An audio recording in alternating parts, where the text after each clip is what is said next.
Padre Pio, the stigmatized Pietrelcina, was not merely a priest with mystical gifts. He was a sentinel between two worlds, the visible and the invisible.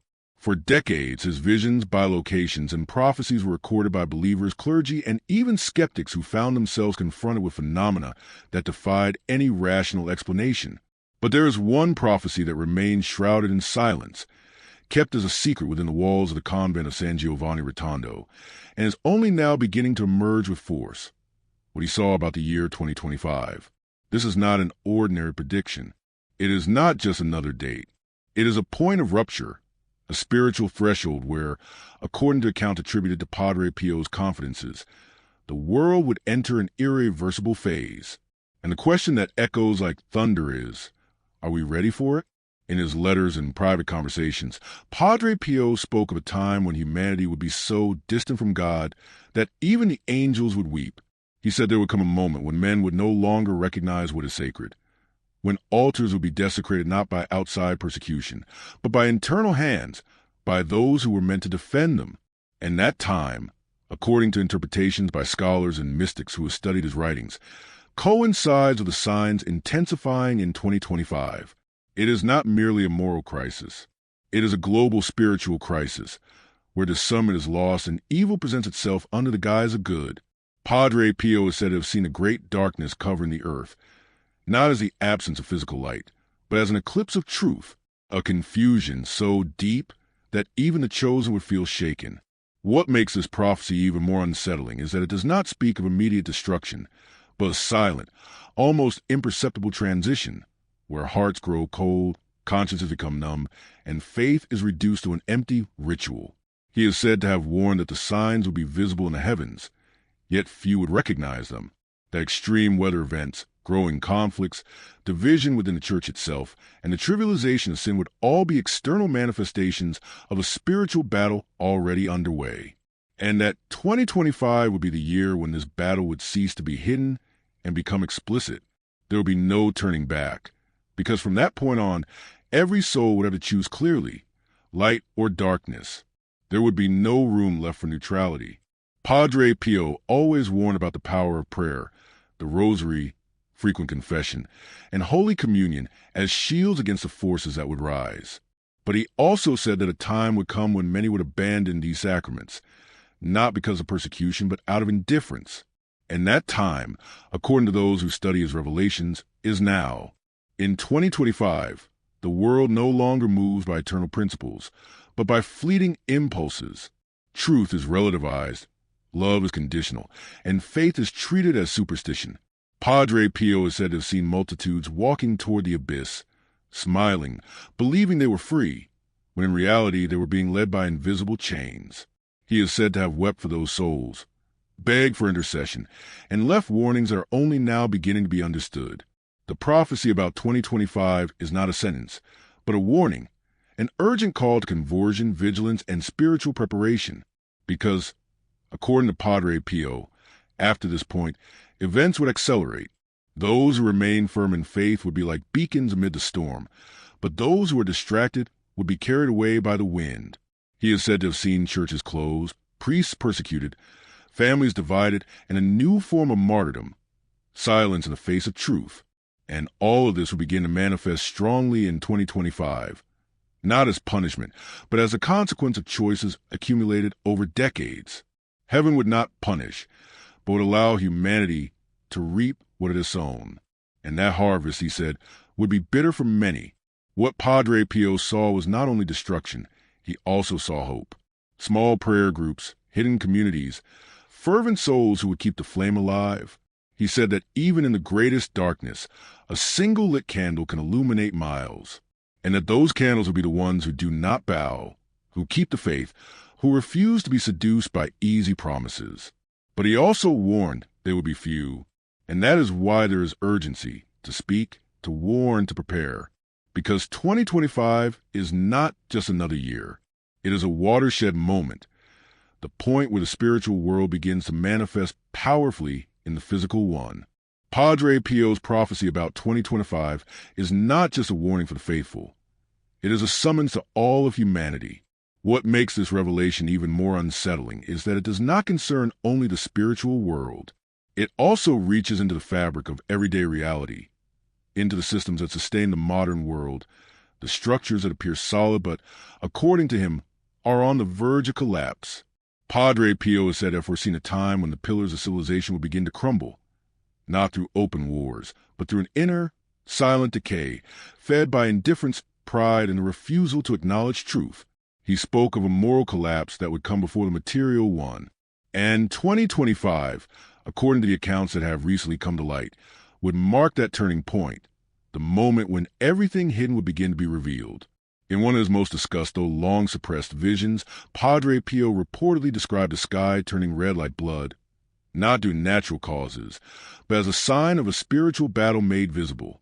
He said the signs would be ignored by the powerful, ridiculed by the wise, and recognized only by the humble, that in 2025, spiritual sight would matter more than physical sight. Those who see with the heart would understand what is happening, while those who rely only on logic, on science without soul, would remain blind to what stands before them. He foresaw crowds chasing human solutions, while heaven cried out for repentance. Padre Pio spoke of a time when the very foundations of faith would be shaken, when doctrine would be diluted, sacraments trivialized, and the cross reduced to a cultural ornament, stripped of its saving power. He said the devil would no longer attack with open violence, but through seduction, that lies would be so well crafted they would look like truth, and that many would accept those lies for comfort, out of fear of rejection or simply fit in. In 2025, he said, this deception would reach its height. There would be no more masks. Each soul would have to decide to remain faithful or to surrender, and that choice would be shown not in words, but in daily actions, in how each person lives, speaks, and stands. Padre Pio also saw the earth itself responding to humanity's sins. He spoke of creation groaning, of storms that break their cycles, earthquakes in unlikely places, droughts in fertile lands, and floods where there was once balance. He said the earth, as God's creation, reacts to humanity's distance from its creator.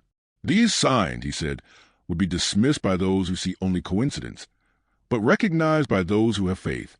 In 2025, these disturbances would intensify, not as punishment, but as a warning, as the earth crying out for reconciliation.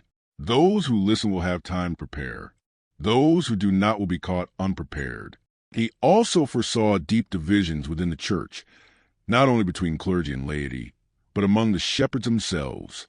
He spoke of a time when the flock would feel abandoned, lost, without direction, and when many would seek answers outside the faith, in hollow philosophies, in counterfeit spiritualities, in promises of peace without the cross. He said the confusion would grow so deep that even the sincere would feel tempted to give up, and that by 2025, this confusion would reach its breaking point. Scandals would multiply, spiritual authority would be doubted, and many would abandon their faith simply because they no longer knew whom to trust. Yet he also said that those who endure, even without understanding everything, would be sustained by grace, that faithfulness would matter more than knowledge. But Padre Pio's prophecy is not only a message of warning, it is also one of hope. He spoke of a small remnant, hidden souls who would keep the flame of faith alive. He said they would be like watchmen in the night, silent guardians who, unseen and uncelebrated, would uphold the world through prayer, sacrifice, and love. And amid the chaos, their light would shine.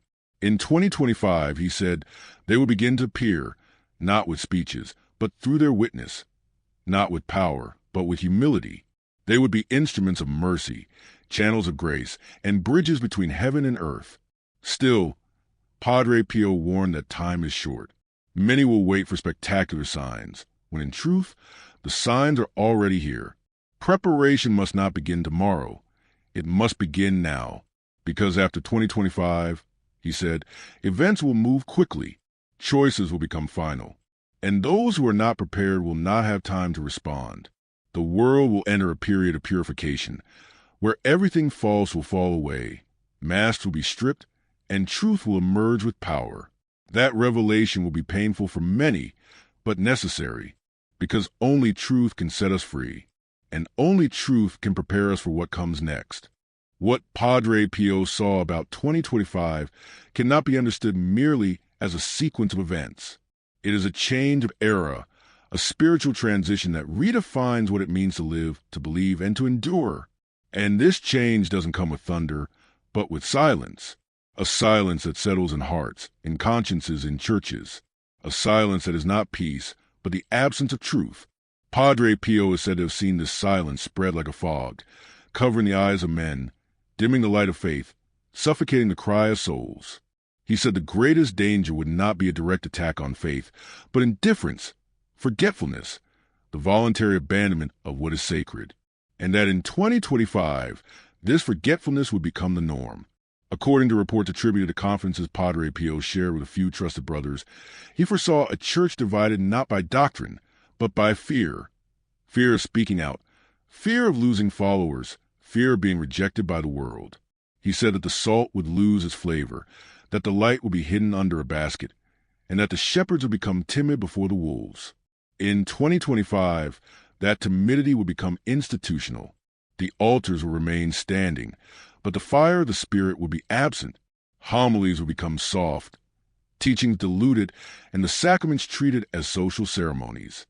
Padre Pio is said to have wept at the sight of this, wept for a church that, instead of being a beacon, would become a shadow, and that the faithful, confused, would wander in search of direction, unaware that the truth was still there, hidden, waiting to be rediscovered. But he also saw something deeper, a reversal of values so radical that could be called evil and evil good, that those who defended the truth would be accused of intolerance, and those who preached error would be exalted as progressives. That charity would be confused with permissiveness, and justice with vengeance. In 2025, this inversion would reach its peak. The media, the institutions, and even religious spaces would be taken over by this inverted logic. And those who dared to resist would be marginalized, silenced, persecuted. Padre Pio saw this with pain, yet with clarity. He said the cross would once again become a sign of contradiction, and that true disciples would be recognized not by popularity, but by faithfulness. The prophecy also speaks of a time when the youth will be the most affected, not by lack of opportunity, but by excessive distraction. Padre Pio foresaw a generation connected to the world but disconnected from themselves. Young people searching for meaning in empty experiences, surrendering to confusing ideologies, rejecting their parents' faith as outdated. He said the enemy would not attack with violence, but with entertainment. Distraction would be the new weapon. And in 2025, that distraction would become the norm. The youth will be bombarded with images, sounds, and ideas, losing the ability for silence. Padre Pio did not speak of martyrs merely as figures of the past. He said that martyrdom would return, but in a different form, not with blood spilled in arenas, but with souls crushed by silence, exclusion, and moral and spiritual persecution. In his visions, he reportedly saw men and women being ridiculed for keeping their faith, pushed away from their families, losing their jobs, being censored for speaking the truth. And all of this not through open hatred, but through a new kind of intolerance, one disguised as progress. In 2025, he said, this persecution will become institutional.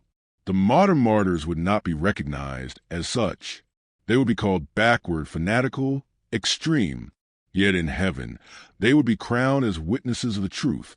He said the world would become so hostile to faith that even the strong would be tempted to give in.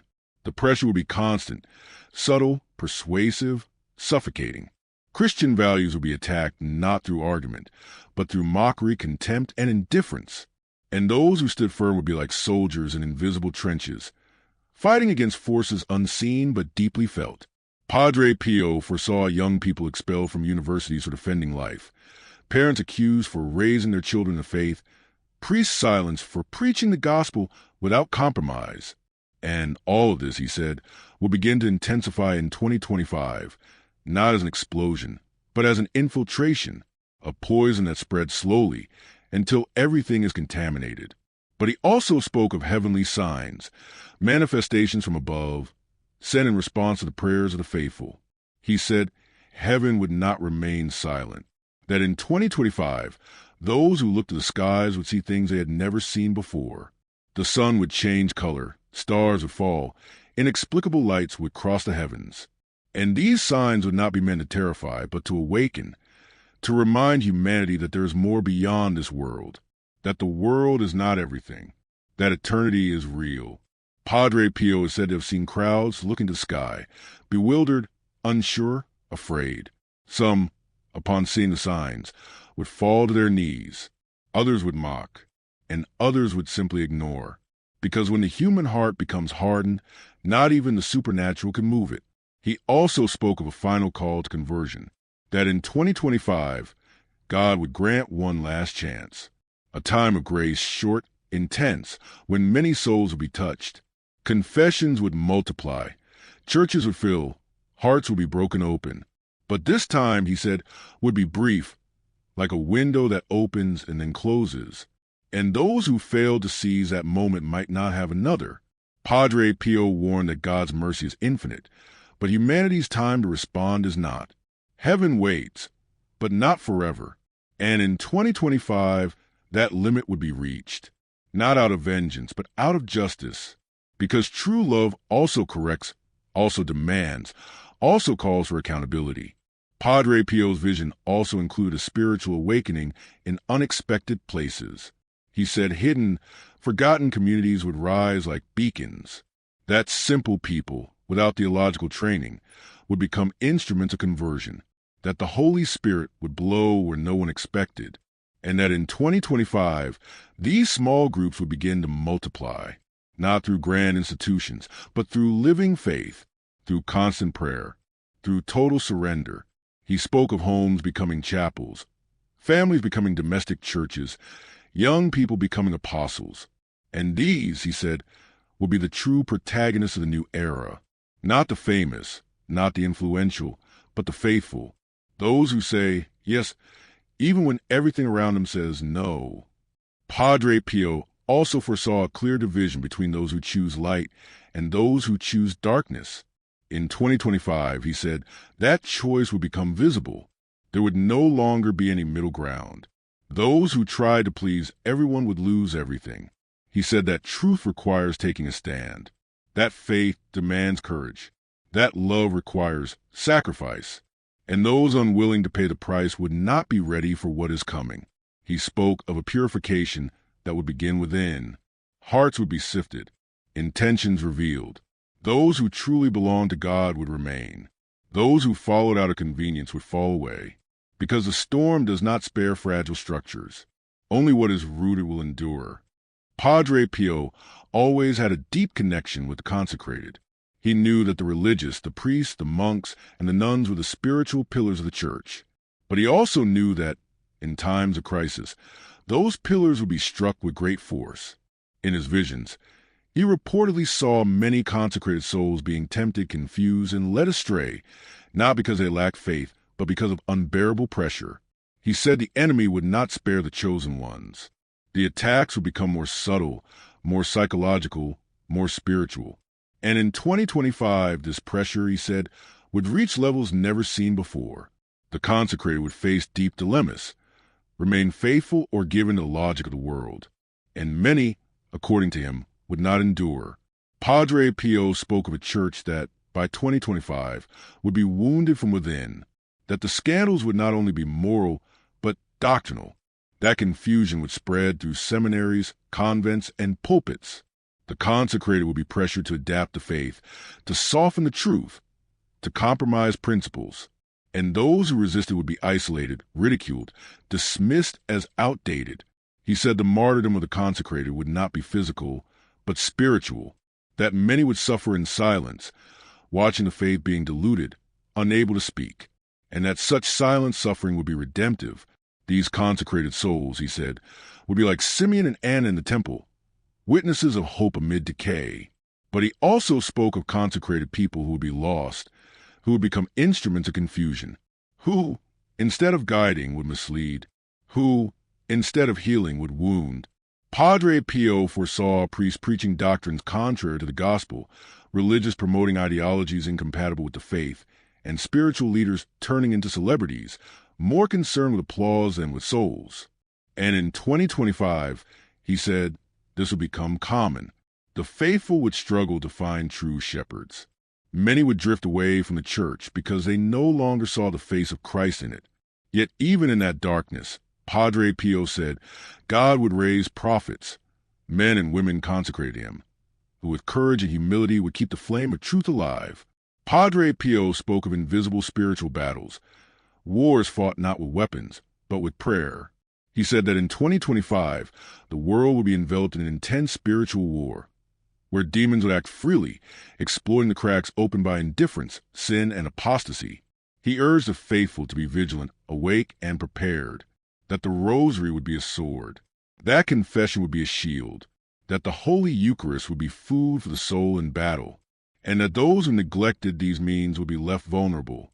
He spoke of nightly attacks, oppressions, mental and spiritual confusion, and that all of this would intensify in 2025, because, he said, the enemy knows his time is short, and he must act quickly. But he also spoke of the work of the angels. The faithful, he said, would not fight alone. The angels would be more active, more present, more visible. The faithful must call upon them, listen to them, trust them. Padre Pio said the guardian angels would act as generals on the battlefield, guiding, protecting, inspiring. Yet many would ignore them, living as though alone, when in truth they are surrounded by heavenly armies. And in 2025, this angelic presence will become even stronger. Those who lived in prayer would notice signs, inspirations, movements, and those signs would be essential for survival and resistance. Padre Pio also foresaw the rise of false prophets, men and women who would present themselves as messengers of God, but would instead serve as instruments of confusion. He said these false prophets would be charismatic, influential, and persuasive. They would speak of love, of peace, of spirituality, but without the cross, without truth, without conversion. And in 2025, he said, such false prophets would multiply. They would appear on social media, in the news, even in pulpits, and many would be seduced by them because they would say what people want to hear, not what they need to hear. Padre Pio warned that discernment would be crucial. The faithful must judge by the fruits, not by appearances. Those who followed false prophets, he said, would be lost. Yet he also said that the true prophets would be simple. They would not seek fame or recognition. They would live hidden lives of prayer and sacrifice. They would be like John the Baptist, voices crying out in the wilderness. And in 2025, these prophets would begin to emerge, not through spectacle, but through testimony, not through speeches, but through life. Those who listened to them would be enlightened, because truth, even when silent, transforms. And these prophets, he said, would become instruments of mercy, of healing, and of reconciliation. But his visions went far beyond borders, penetrating the backstage of the world, revealing invisible connections between earthly events and spiritual movements. He used to say that the world does not move solely by human decisions, but by spiritual forces working behind the scenes, and that in 2025, these forces would become more evident. Global events would no longer be just news. They would become signs that something greater is underway, something that can no longer be ignored. According to accounts attributed to Padre Pio's private confidences, he foresaw nations rising against nations, not only in conventional wars, but in ideological, cultural, and spiritual conflicts. He spoke of growing polarization, of a division that would cut across borders, religions, and even families. He said that in 2025 this division would reach its peak, that speeches of peace would be used as weapons, that treaties would be fragile, and that leaders would be guided more by hidden interests than by justice. Padre Pio said the world would be in turmoil, not because of a lack of resources, but because of an excessive pride, that men would try to build a new Tower of Babel, ignoring God, and that this tower would fall. He also spoke of a global economic crisis, that in 2025, financial systems would begin to reveal their weaknesses, that currencies would lose value, markets would become unstable, and trust in institutions would erode. But he said this crisis would not be merely material. It would be spiritual. Humanity's attachment to money, power, and comfort would be tested. Those who placed their security in wealth would feel the ground disappear beneath them, while those who trusted in God would be sustained. Padre Pio spoke of reversal, The last will become first, the poor will become rich, and the humble will become strong. And this reversal, he said, would begin to manifest in 2025. But there is a central point in his prophecy, Medjugorje. Although Padre Pio died before the apparitions officially began, there are reports that he mentioned a light that would come from the east, a maternal voice calling her children to conversion. Many interpret these words as an early reference to Medjugorje. What makes this even more striking is that the visionaries of Medjugorje themselves speak of secrets yet to be revealed, and that the third secret, according to them, will be a visible, permanent sign that will appear in Medjugorje. That sign, they say, will come when global events begin to intensify.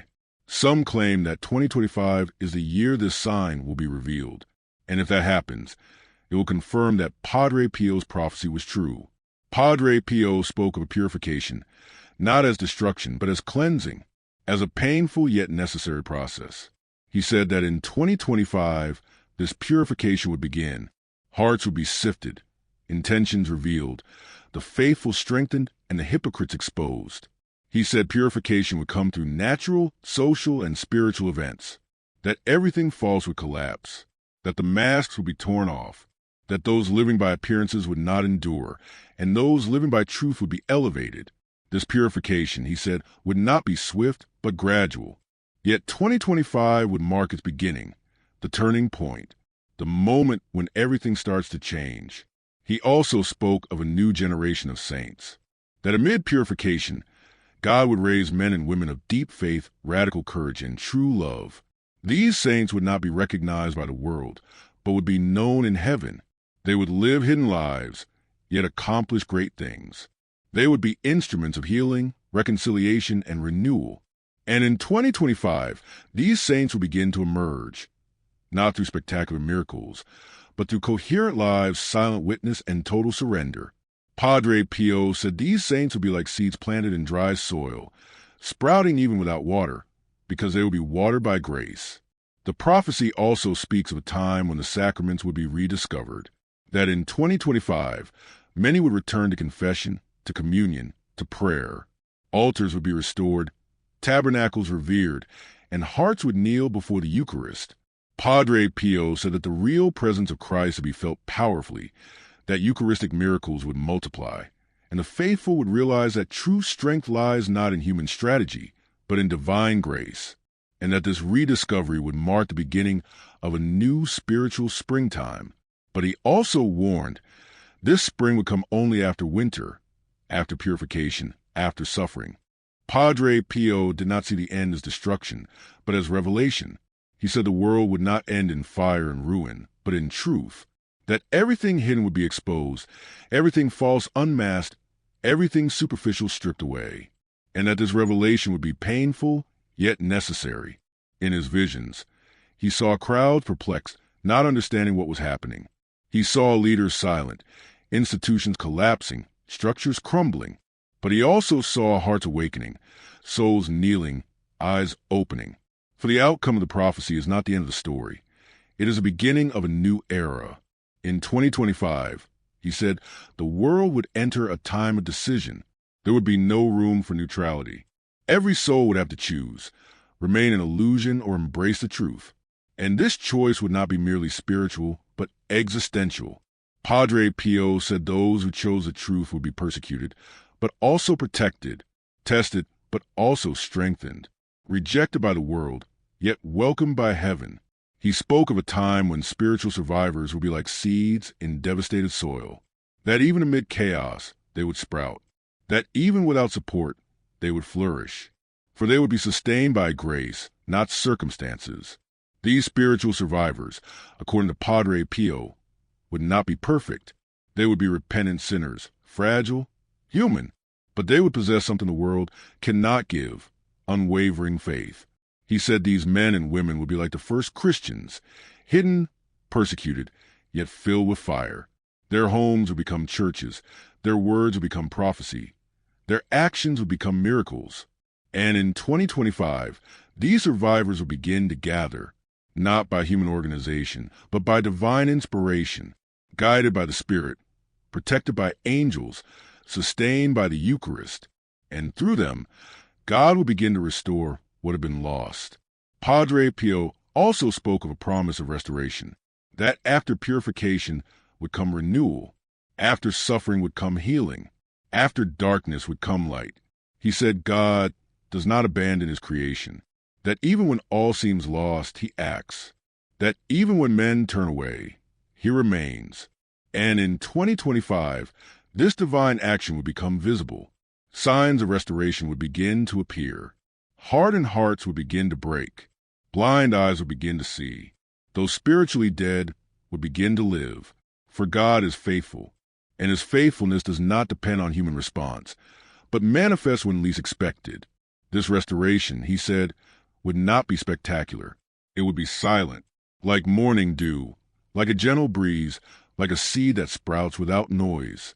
Padre Pio said those who wait for grand signs may miss the small miracles. Those who seek the extraordinary may overlook the essential. And in 2025, the essential would regain its value. Simple prayer, daily faith, tangible love. Altars would be rebuilt, not with stones, but with hearts. Temples would be restored, not with gold, but with tears. The church would once again be a home, a refuge, a family, and this restoration would be the work of the spiritual survivors. He also spoke of a new generation, that the children of the survivors would be different, growing up amid truth, not illusion, formed by faith, not culture, prepared to serve, not to dominate. Padre Pio said this generation would be like an army of light. They would not wield weapons, but prayer. They would not seek power, but holiness. They would not bow to the world, but to God. And in 2025, the first signs of this generation would begin to appear. Children with wisdom, youth with courage, adults with surrender, and these will be the builders of the new era.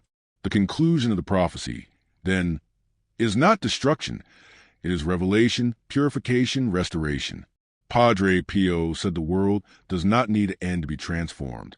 True change begins in the heart. The true miracle is conversion.